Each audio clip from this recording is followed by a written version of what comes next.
the premise is this: is that Abby is dating Jake, who is away in the military. Jakey asks Marcus if Abby could stay there because Marcus owns his own home. Marcus is a teacher, and so Abby stays with him. And I can't remember what she does. I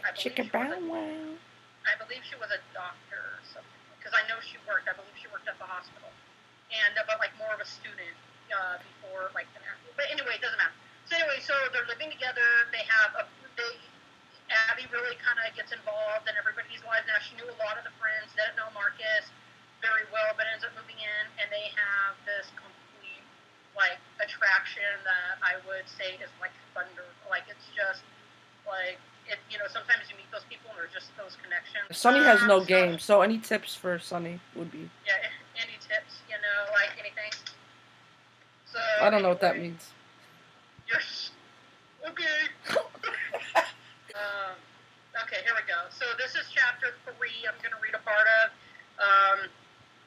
Here we go.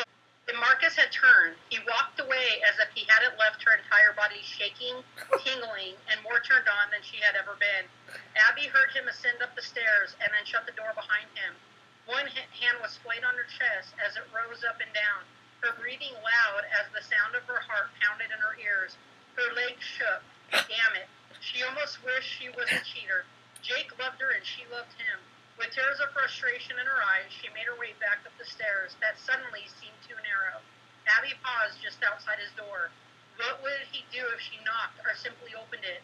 Did Marcus sleep in boxers, or would he be lying naked with nothing more than the light? Would he simply take her hand and pull her towards him? Would he be gentle and whisper loving things into her ear, or would he be dominating? While he told her how he'd been eating. The world had a power effect on Abby. Her nipples grew rigid at the thought of him stepping into the room. Abby turned and padded down to her room. Visions of Marcus moving through her mind, seeing her body on fire. Abby tore... I gotta put it like this because I can see you. Okay, Abby tore the roll from her body and slipping between the cool sheets. Quickly, her fingers moved between her legs, meeting the friction. Desperately, she tried to think of Jake, and yet it was... I spelled that wrong. And yet it was Marcus, over and over again, who invaded her thoughts. Even now, he held precedence over her as Abby's body arched, his fingers flaming her as his tongue moved over her in ways she had never imagined and had never been done to her. Her body came with a shudder, a feeling so powerful that it took Abby several minutes to catch her breath. And even with the powerful release, she wasn't satisfied. No, she wanted Marcus Kane, heavy and hard between her legs. Abby moaned and turned on her side, trying to fall asleep with the tiredness that normally came from an intense orgasm. Time's up. Little did she know, Abby never had one quite like that before. Was that a minute, or should I keep going? Oh, it's more than a little over a minute, but... You okay? So wait, tell us again. This was roommates? This is called Roommates.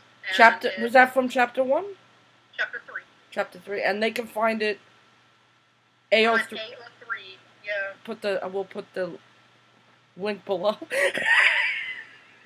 this is what Tina does. Like, so the first time I was like, hey, do you want to hear a new chapter I wrote? Not thinking really anything of it. And so in the background I hear, That's not what I did. Is that what I did? That's what she did. And then I said, are you okay? And she was like, yeah, I'm good. I think I was eating chocolate. I don't know what she's talking about. Maybe angry. How you gonna blow up spots, stupid?